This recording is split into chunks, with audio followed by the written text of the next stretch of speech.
Ooh, here's a name I can say from the Eradicator.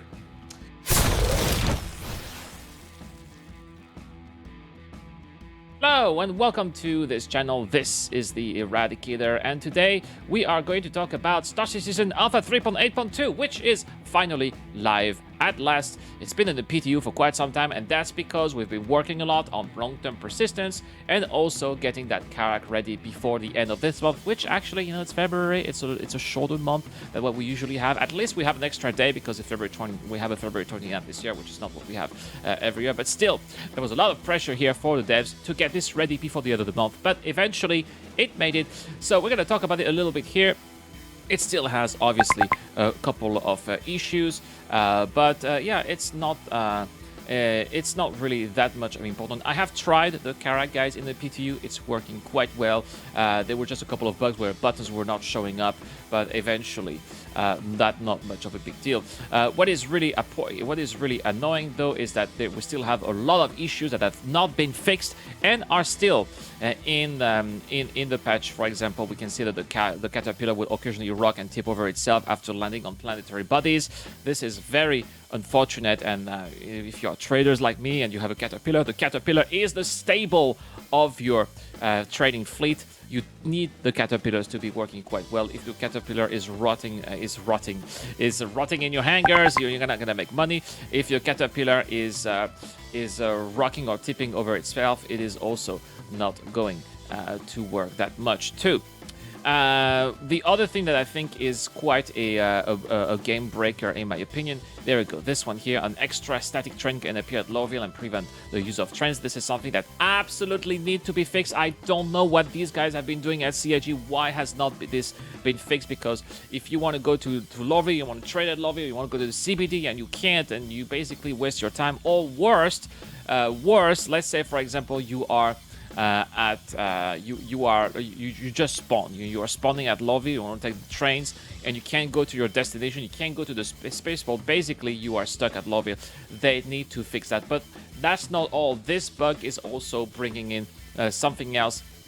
It is also stopping elevators at bunkers. So you can go down the bunkers once, but if you die and you respawn because you've got a cutlass right nearby, if you respawn and you want to go down to the bunker again, you can't because that static elevator is blocking you. This is something that absolutely needs to be fixed, in my opinion. So yeah, the Carrack is in the game.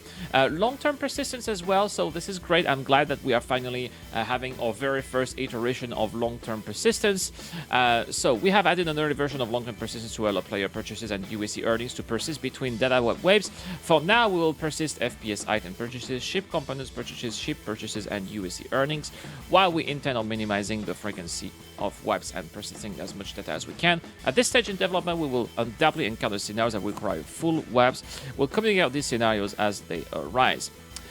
Flex Bravo says you can use the central light to get to the spaceport in Lowville. Yeah, but Flex Bravo, sometimes, and this has happened to me in 3.8, sometimes they are double trains and it just doesn't work. This has happened to me several times, actually.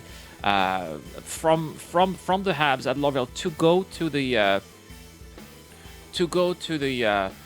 from the hubs to the space zone. Now, yeah, as you said, you can also go to the CBD and then to the CBD to the spaceport. But the problem, Flex, the problem is once you are stuck in the train, you can't leave the train. So yeah, you have to kill yourself.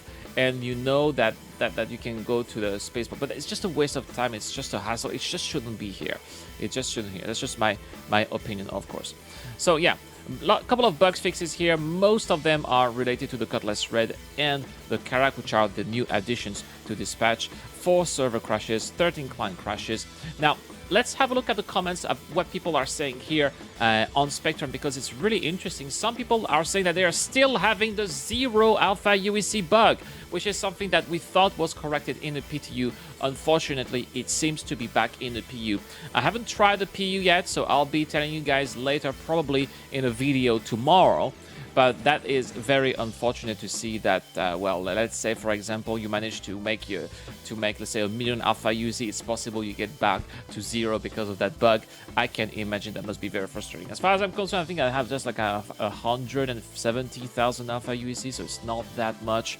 So if I'm back to 0, well, you know, that is what it is, right? I guess I'll just crew people's Carracks. But I can understand that for people who have been spending and investing a lot of time, this can be very annoying indeed. Flex Bravo says, I've never been stuck in a train, and yes, I agree, it should be a priority bug. Timothy Bones says, by the way, autopilot landing you down, don't need to wait in the seat anymore for you to land. You can actually move around the ship, and it will leave auto like, really? Oh, that's nice. I didn't know. Timothy, for something that we're gonna have to try as well in the PU. Now, also, speaking of the Carrack, we can also see that it has its own dedicated page here on RSI, on the actual Robert Space Industries website. This little page that was here when during CitizenCon and when they were reselling the Carrack. It is back again because, of course, every time a ship is available and is now flyable, then they make it available for people to buy. And so, well, they have this variant here that you can see, which has this white-ish color, and instead of having a blue canopy, you have a pink canopy. Woohoo, right? And yeah, but the prices here has risen once again. It's not $500. This for the special skin here, you are paying $525 if you pay with fresh money. Also, if you pay with credit store with actual credits, this is an extra of $100. To me, this is not worth the money unless exploration is really your thing. You really want to have that space home. That yeah, okay, maybe you can still go for it. But at this point, you know, it's not a reasonable purchase. It's a purchase that comes from the heart. And again, I've done a lot of these, so I'm not going to criticize you if you do that. It's just my own personal opinion. I think that it's not worth it. But if you guys think that it is, then, you know, all the power to you, right? We still have the regular Carrack here at $500. This is the one that I would go for if I had the money. But again, not my type of gameplay. However, this is what I think is more interesting, guys. If you got $1,000 you know, to spend eventually, right? We don't know. Some people may. Then I would go for the Warbond, the U Exploration Warbond packages. Because, and let's click on more info here. Yeah, I know, right? Pirates Army, $100 raised again. But hey, it goes for the project. It goes for the project.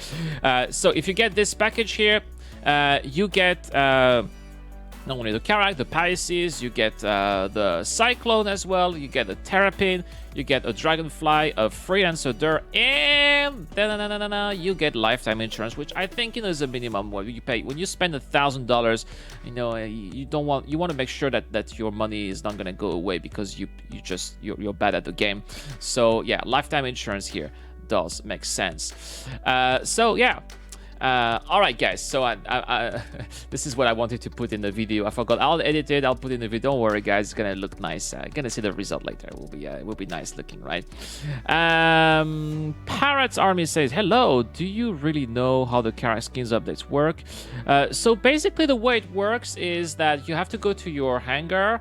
And from your hangar, you go to the settings, I think, and no, just to the hangar, and you're gonna see in your hangar the upgrade. Just apply it to your Carrack, and that's how it works. Anyway, guys, that's all for this video. Don't forget that this month I've got a giveaway. I am giving away to all of my subscribers a Mustang Beta, thanks to Dragon Ghost, a member of this community. You can check out the links to his channel in the description down below. Also, for those of you who are Patreons, I am giving away money, $50 in gift cards. This is really helping me a lot. If you're starting at $1 a month, it is really helping me a lot to go the extra mile for you guys. For example, new goal for $200. I'm gonna try to get a green screen so that you don't need to see this lousy background. That is really going to help a lot. So thank you so much for watching. I'll see you guys later for our Inside Star Citizen breakdown video. This is the Eradicator. I'm signing out.